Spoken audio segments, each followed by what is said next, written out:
بسم اللہ الرحمن الرحیم۔ خیرکم من تعلم القرآن وعلمہ، تم میں سے بہترین شخص وہ ہے جو قرآن سیکھے اور سکھائے۔ لیکن کس انداز سے سیکھنا ہے؟ اس انداز سے سیکھنا ہے کہ اگر قرآن پاک کو دوسری جگہ سے پڑھا جائے تو کبھی بھی قرآن میں اختلاف نہ آئے۔ قرآن پاک کی تفسیر کرتے ہوئے اصول و ضوابط کا خیال رکھنا یہ ضروری ہوا کرتا ہے۔ اگر اصول و ضوابط ہمارے درست نہیں ہوں گے یقیناً نتیجہ ہمارا غلط نکلے گا۔ اس لیے اگر جب بھی تفسیر کی جا رہی ہو وہاں پر اصول و ضوابط کا خیال رکھنا ضروری ہوتا ہے۔ ہم مختلف پروگرام میں آپ کے سامنے قرآن کی مختلف آیات لے کر آتے ہیں جن میں بہت زیادہ شدت سے اختلاف ہوتا ہے اور وہ تفسیر صحیح نہیں کی جا رہی ہوتی ہے۔ اس لیے بہت ضروری ہے کہ جو اصول و ضوابط ہیں تفسیر کے ان کا خیال رکھا جائے۔ ہم پروگرام میں بھی ان آیات کو بیان کرتے ہیں، مفتی صاحب کلاسز میں بھی ایسی ہی تفسیر بیان کر رہے ہیں۔ اگر ایک طالب علم کے سامنے 10 تفسیریں کھول کر رکھ دی جائیں وہ طالب علم خود اپنی صلاحیت سے ان تمام تفسیروں میں سے جو بالکل معتمد تفسیر ہے اس کو قبول کر لے۔ اسی طریقے سے ہمارے اور کورسز شروع ہو رہے ہیں۔ اگر مفتی صاحب سے پڑھنے کے متمنی ہیں، قرآن کو حل کرنا چاہتے ہیں، قرآن سیکھنا چاہتے ہیں، آپ ہمارا یہ کورس جوائن کر سکتے ہیں۔ اچھا سر، یہ بھائی سوال کر رہے ہیں ایک مشہور روایت کے بارے میں، اور وہ روایت یہ ہے کہ حضرت علی رضی اللہ تعالی عنہ نے ایک مرتبہ دوران نماز صدقہ کیا تھا، اور یہ کہتے ہیں کہ یہ شان نزول ہے قرآن کی ایک آیت کا جو سورہ مائدہ میں ہے۔ تو یہ کیا روایت درست ہے کہ حضرت علی نے دوران نماز ہی کوئی صدقہ کر دیا تھا؟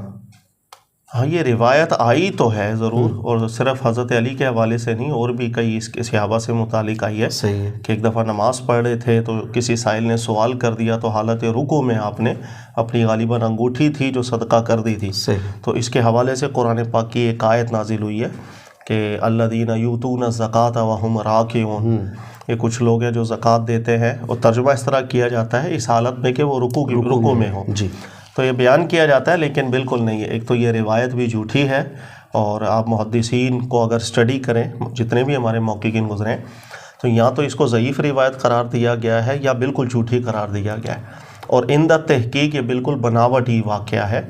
قرآن کی آیت نہ تو اس بارے میں نازل ہوئی ہے صحیح، اور یہ روایت بھی ثابت نہیں ہوتی۔ اچھا مسئلہ یہ ہے کہ یہ روایت کثرت طرق سے ہی آ رہی ہے، تو اگر ایک روایت بہت زیادہ طرق سے آ رہی ہے تو اس کو قبول نہ کرنے کی وجہ کیا بنتی ہے؟ دیکھیں، کثرت ترک کتنے ترک ہوں گے؟ 1 ہوگا، 2 ہوگا، 10 ہوں گے، 20 ہوں گے۔ ان 20 کے مقابلے میں اگر قرآن پاک آپ کے سامنے ہو تو ترجیح کس کو دی جائے گی؟ ظاہری سی بات ہے، کثرت ترک کبھی کبھی ایسا ہوتا ہے کہ کثرت ترک کا جو لفظ ہے وہ انسان کو ایک روب میں ڈال دیتا ہے کہ یار روایت بہت سے طریق سے آ رہی ہے۔ صحیح، لیکن اگر قرآن پاک کے ہی خلاف ہو جائے تو پھر کبھی بھی روایت کو قبول نہیں کیا جاتا۔ صحیح۔ اب یہ جو واقعہ ہے، اس واقعے کو جب ہم قرآن پاک کی اس آیت میں دیکھتے ہیں جو سورہ مائدہ میں آیا، تو ہمیں قرآن پاک میں عربی میں پرابلم کرنی پڑے گی، یعنی گرامیٹیکلی ہمیں عربی میں ایک فالٹ لانا پڑے گا۔ صحیح، سیاق و سباق سے ہٹ کر اس آیت کو دیکھنا پڑے گا، یہ بہت سے عیوبات لازم آ جائیں گے۔ صحیح، قرآن پاک جہاں پر کھڑا ہو جائے گا پھر روایت میں ہم آبجیکشن کر سکتے ہیں، قرآن میں تعویل نہیں کی جاتی، مسلمہ اصول ہے۔ صحیح۔ اب آیت دیکھیں کیا ہے، کانٹیکسٹ آیت کا یہ چلتا جا رہا ہے کہ ہر نبی اور ہر رسول جو آتے ہیں فریقٌ فی الجنہ و فریقٌ فی السعیر، وہ حق اور باطل جدا کرتے ہیں۔ صحیح، 2 گروہ بالکل واضح جدا ہو جاتے ہیں، اور پھر اس جدائی کو برقرار رکھا جاتا ہے، کیونکہ جس پر عذاب کی شرائط پوری ہوتی چلی جائیں گی، اور جب وہ شرائط پوری ہوں گی تو عذاب کا استحقاق ہوگا۔ صحیح۔ تو یہاں پر پورے سیاق و سباق میں بات کی جا رہی ہے کہ وہ جو گروہ جدا ہو چکا ہے کہ جن پر شرائط پوری ہونے کے بعد اللہ کا عذاب آ سکتا ہے، اپنے آپ کو اس گروہ سے جدا کر کے رکھو۔ صحیح، اور ہماری موالات کس کے ساتھ ہونی چاہیے؟ ان گروہ والوں کے ساتھ ہونی چاہیے جو ایمان لے کر آئے ہیں، نماز جو قائم کرتے ہیں، جو زکوٰۃ دیتے ہیں، اور اللہ کے سامنے عاجز ہوتے ہیں۔ صحیح۔ تو یہ ہے سیاق و سباق، یعنی سیاق و سباق کو اگر آپ دیکھیں تو مکمل سیاق و سباق جسے ہم کہتے ہیں 100% ہر بندہ پڑھنے والا وہ متعین کر سکتا ہے، یا جماعت مومنین کی بات کی جا رہی ہے، کسی ایک شخص کی بات تو کی ہی نہیں جا رہی۔ صحیح۔ تو اس سیاق و سباق کو آپ کو ہٹانا پڑے گا۔ اچھا، نمبر 2، اس کے اندر آپ کو گرامیٹیکلی یہ تعویل کرنی پڑتی ہے الذین یؤتون الزکاۃ وہم راکعون، اس واو کو حالیہ بنا دینا پڑتا ہے، یعنی کہ وہ لوگ جو زکوٰۃ دیتے ہیں اس حالت میں کہ وہ رکوع میں ہوں۔ تو سوال یہ کہ رکوع کے اندر زکوٰۃ دینے کی مشروعیت کب ثابت ہوئی ہے؟ اگر تو قرآن یہ بیان کر رہا ہے یہ تو عمل مشروع ہونا چاہیے، یہ تو ایک شروع سے چلتی ایک سنت ہونی چاہیے کہ آج بھی ہم جب رکوع کے اندر جائیں اور لوگوں کو جو ہے ہم زکاتیں دیتے پھریں، یہ عمل نہ ماضی میں کبھی ہوا نہ ابھی کبھی ہوتا ہے، تو ہم اس کو صرف ایک واقعہ عین کے اوپر لے کے چلے جاتے ہیں۔ تو جمع کے لفظ کے ساتھ جماعت کا خطاب الگ چل رہا ہے، سیاق و سباق الگ بات کر رہا ہے۔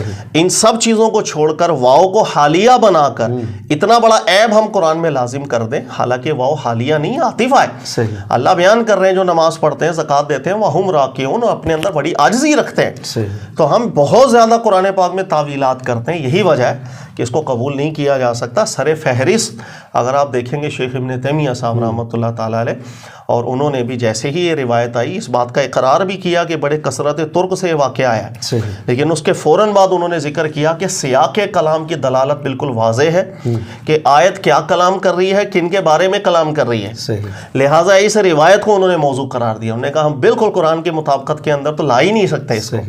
تو یہ چیز ہے، اس اصول کے اوپر ہی جو بھی نتائج ہے وہ نکالے جاتے ہیں۔ اچھا، یہاں پر معاملہ یہ آتا ہے کہ قرآن کی آیات کے حوالے سے شان نزول ہو یا دیگر فضائل کی جب بات کی جاتی ہے تو زیادہ تر حضرت علی سے متعلق ایسی باتیں کیوں سامنے آ جاتی ہیں؟ نہیں، صرف حضرت علی رضی اللہ تعالیٰ عنہ کے حوالے سے ایسا نہیں ہے۔ دیکھیں بات یہ ہے کہ یہی جو واقعہ ہے، آپ حیران ہوں گے، یہی واقعہ ابو بکر صدیق رضی اللہ تعالیٰ عنہ کے حوالے سے بھی آیا ہوا ہے۔ یعنی یہی سیم بات آئی ہوئی ہے کہ یہ جو آیت ہے سورہ مائدہ کی، یہ ابو بکر صدیق کے حوالے سے بھی آئی ہے، یہی آیت۔ لیکن جس طرح ہمارے علماء نے نہ تو یہ حضرت علی کے حوالے سے قبول کیا، نہ حضرت ابو بکر صدیق کے حوالے سے قبول کیا۔ آپ پڑھیں موقع ابن عاشور کو اپنی تفسیر میں بالکل واضح کر کے گئے ہیں کہ اس آیت کے شان نزول میں حضرت ابو بکر صدیق یا دیگر صحابہ کا بھی نام آیا، لیکن جب قرآن کا متن دلالت ہی نہیں کر رہا، سیاق کلام دلالت ہی نہیں کر رہا، اور اتنی محکم دلالت ہے کہ ہر بندہ پڑھ کے سمجھ جائے گا جماعت مومنین کی بات چل رہی ہے، سیاق و سباق کی ایسا بن رہا ہے، تو ایسی صورت کے اندر پھر ہم یہ نہیں کہہ سکتے کہ چونکہ حضرت علی کی بات ہے اس وجہ سے رد کی جا رہی ہے۔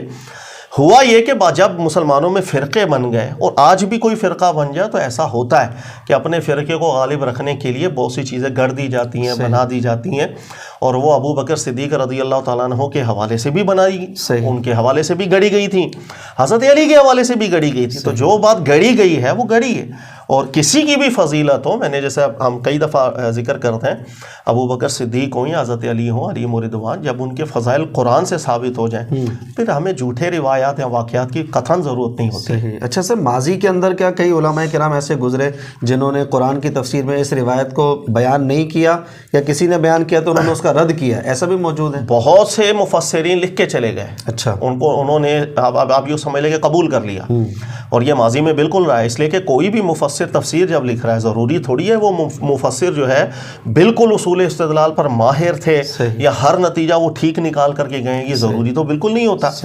اور ماضی میں بہت رہا ہے۔ اگر آپ پھر اگین میں حوالہ دے دوں، موقع ابن عاشور صاحب کو پڑھیں، انہوں نے بھی عبارت لکھی ہے کہ بہت سے مفسرین اس آیت میں وَهُمْ رَاكِعُونَ کو جملہ حالیہ بھی بنا کے چلے گئے، اس روایت کو بھی لے کے چلے گئے، پھر انہوں نے کہا نہ یہ روایت اپنی سند میں قبول، نہ متن میں، قرآن الگ بات کر رہا ہے۔ تو تفسیر کے اندر آنا معنی نہیں رکھتا، ایسا تفسیر انسان نے لکھی، اللہ کا کلام تو نہیں۔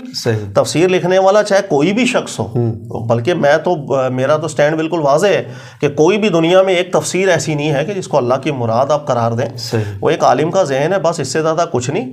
ہر طرح کی غلطیاں تفاسیر میں ملیں گی آپ کو، چھوٹی درجے کی غلطیاں بھی ملیں گی، کفر درجے کی غلطیاں بھی مل سکتی ہیں، وہ انسان کی بات اللہ کے کلام کے برابر کبھی نہیں آتی۔ اچھا، ہر دفعہ ہی سوال کرتے ہیں یہ معاملے کا کہ یہ روایت اس طریقے سے آج کل ہمیں سننے کو آ رہی ہے، آپ کہتے ہیں کہ ماضی میں محققین نے، مفسرین نے اس کا رد بھی کیا ہے بڑا، لیکن اس کے باوجود ہمیں یہ روایت یہاں تک پہنچ گئی ہے، کتابوں میں ابھی بھی درج ہے۔ مسئلہ یہ ہے کہ پھر یہ باہر دوبارہ کیسے آ رہی ہیں؟ بیان کرنے والے کیا اپنا حق ادا نہیں کر رہے، انف نالج نہیں رکھتے ہیں، کیا وجہ بنتی ہے؟ دیکھیں، ماضی میں نے ابھی شیخ ابن تیمیہ صاحب کا آپ کو حوالہ دیا سر فہرست، وہ تو بہت پرانے ہیں، 700-800 سال پیچھے چلے جائیں آپ۔ اچھا، اس محقق ابن کثیر صاحب کو پڑھ لیں، انہوں نے بھی ذکر کیا، ان روایتوں کو قبول نہیں کیا، کہا کہ یہ تو سندن ہی ٹھیک نہیں ہے، ہم اس کو قرآن پاک کے حوالے سے کیا اس کو قبول کریں۔ اس کے علاوہ اور بڑی فہرست ہے جن علماء نے ان کو قبول نہیں کیا۔ بات صرف اتنی، ہاں یہ ہے کہ کئیوں نے ضعیف کا، کئیوں نے بالکل موضوع قرار دیا اس کو، یہ اختلاف ضرور رہا ہے۔ مسئلہ یہ کہ بہت سے ایسے میں نے آپ کو کہا تفاسیر ہے جس کے اندر یہ واقعہ لکھا ہوا بھی ہے، تو جب کبھی اختلاف ہوتا ہے ذہن میں رکھیے گا، اس کے بعد اللہ نے ان اختلافات کو ختم کرنے کا طریقہ بھی بیان کیا۔ اختلافات ہونا فطری تقاضا ہے کیونکہ ہماری طبیعت ایسی ہے، لیکن اختلاف ہونے کے فوراً بعد ایسے لٹکایا نہیں معاملہ کو رکھ سکتا کیونکہ اختلافات فتنہ بن جاتا ہے۔ وہ اللہ بھی قرآن میں فرماتے ہیں لا یزالون مختلفین الا ما رحم ربک، کہ ہمیشہ جو ہے نا دینی معاملات میں تم لوگ جھگڑتے ہی رہو گے، جس پر اللہ کا رحم ہوتا ہے وہ نکل جاتا ہے ان اختلافات سے. تو ہم لوگ نکلنے کی کوشش نہیں کرتے. مسئلہ ہے بھائی دو چیزیں آ گئی ہیں، کتابوں میں ہی آئی ہیں، یعنی اس واقعے کو قبول کیا کتابوں میں ہی آیا، اس واقعے کو رد کیا وہ باتیں بھی کتابوں میں آیا. ہم دونوں کی طرف دیکھیں جو اللہ نے ہمیں اصول قرآن میں سمجھا دیا، الذین یستمعون القول فیتبعون احسنہ، کہ ہم بڑے غور سے دلائل کو دیکھتے ہیں، بات کو سنتے ہیں، لیکن اب فالو کس کو کریں گے؟ فیتبعون احسنہ، جو سب سے بہترین بات ہوگی ہم اس کو قبول کر لیں گے، چاہے وہ بہترین بات میرے والدین، میرے آباء و اجداد، میرے پیر، میرے علماء، میرے اساتذہ ان کے خلاف بھی جاری ہوگی. انصاف کے ساتھ میں نے احسن کو چن لینا ہے. یہ ہے اختلاف ہونے کے بعد اسے نکلنے کا طریقہ جو قرآن نے بیان کیا ہے. تو ہمارے یہاں پرابلم یہی ہوتا ہے کہ ہم یہ سمجھتے ہیں بھائی تفاسیر میں لکھا آیا ٹھیک ہے، لیکن سر تفاسیر میں وہ بھی آ گیا، یہ بھی آ گیا، میں نے اس سے اب نکلنا ہے. تو میں بالکل میں دلیل میں غور و فکر کروں گا، بآسانی پتہ لگ جائے گا کہ اس روایت کے متن میں کیا کلام چل رہا ہے، قرآن کے خلاف کیسے جا رہی ہے. یا تو آپ ثابت کر دیں یا جماعت مسلمین کی بات نہیں چل رہی. الذین یقیمون الصلاۃ، یہ جماعت مسلمین کی بات نہیں چل رہی، یہ ثابت کر دیں اور پھر ہم بھی شاید قبول کر لیں. سیاق و سباق الگ بات کر رہا ہو تو دلیل کس کی وزنی ہے پتہ لگ جاتا ہے. وہ بہت کم مسائل ایسے ہوتے ہیں گنے چنے جسے ہم مقام تسویہ کا مسئلہ کہتے ہیں. مقام تسویہ کہتے ہیں کچھ ایسی سچویشن کسی مسئلے کے اندر آ گئی کہ دونوں طرف اتنی مضبوط اقوال بن گئے کہ ابھی تک ہم جب تک ابھی ہم موجود ہیں ہم اس کے اندر فیصلہ نہیں کر پا رہے دلیل کی قوت زیادہ ہے کہاں، کمزور کا ہے. ایسے بہت کم ہے، وہ بھی ہماری جہت کے اندر مقام تسویہ پر ہوتے ہیں. عند اللہ مقام تسویہ پر نہیں ہوگا، حق بالکل الگ ہوتا ہے. لیکن ہم چونکہ بڑے کمزور ہیں، کم علم ہیں، ہمارے سامنے ابھی راہ نہیں آ رہی ہوتی تو وہ گنے چنے مسائل ہیں. ورنہ جتنے بھی مسائل ہیں بآسانی پتہ چل جاتا ہے اس میں دلیل کی قوت کہاں جا رہی ہے. اچھا، یہ مین آپ نے بات نقطہ اچھا ذکر کیا ہے کہ کتابوں میں تو آیا ہے، اب تفسیر کی کتاب بھی ایک نہیں ہے نا، وہ شروع سے لے کر جو ہے نا وہ کئی سالوں تک تفاسیر لکھی جاتی گئیں، ہزاروں تفسیریں لکھی گئی ہیں بڑے بڑے علماء کرام نے اور مایہ ناز علماء کرام نے جنہوں نے لکھی ہے. لیکن اس کے بعد ہمیں پھر یہ دیکھنا ہوتا ہے کہ جناب اس کو اختلاف ختم کیسے کرنا ہے.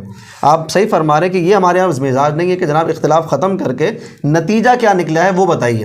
ہوتا یہی ہے کہ ایک مسجد والا پڑھ لیتا ہے بھائی یہ تفسیر کی کتاب وہ بھی اہل سنت کی ہے، دوسرا بولتا ہے بھائی میں نے فلاں تفسیر میں پڑھا ہے وہ بھی اہل سنت کی، اختلاف ہو جاتا ہے. یہ بڑا گہرا نقطہ آپ نے بالکل نہ صرف اختلاف ہو جاتا ہے بلکہ جو میں نے نتائج نکالے ہیں اس کے اوپر پوری ایک افکار کھڑی کر دی جاتی ہیں. اور فکر کھڑی کرنے کا تو مطلب یہی ہوتا ہے نا کہ بس ایک الگ راہ پڑ گیا اور اس راہ کے اندر بھی میں نے جس مسئلے میں رجوع کیا وہ تو نیچے والے بھی کر لیں گے، میں نے نہیں کیا تو نیچے والے کہاں سے کریں گے. تو یہ چیز نقصان دیتی ہے ہمیشہ سے.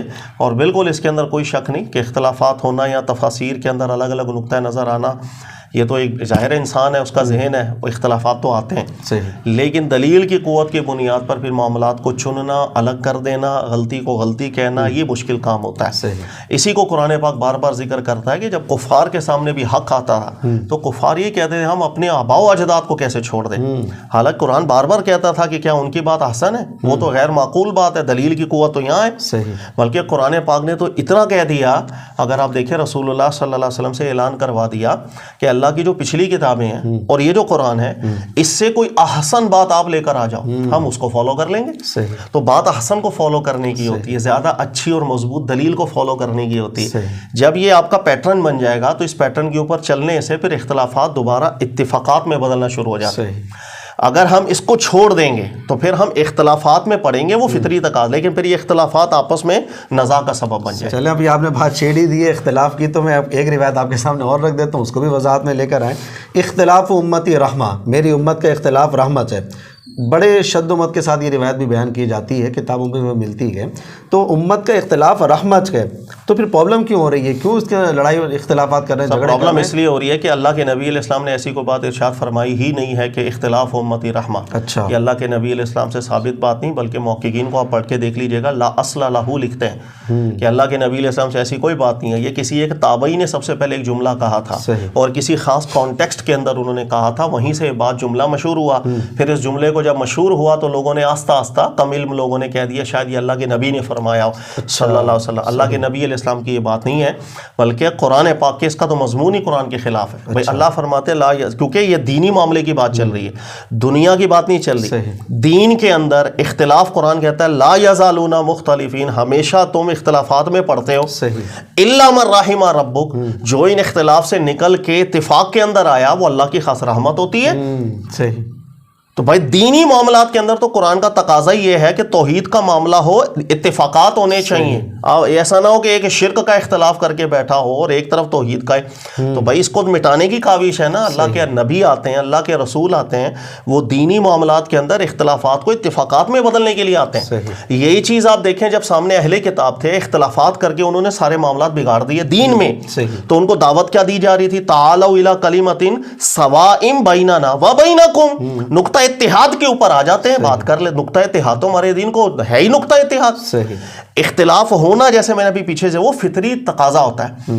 میرا ذہن الگ، آپ کا ذہن الگ، اختلافات ہو گئے. سر ہمارے دین نے یہاں آ کے روکا نہیں، اس لیے کہ اگر یہاں پر آ کے آپ کو چھوڑ دیا جائے گا تو ہر اختلاف آگے جا کے نزاع کا سبب بنتا ہے.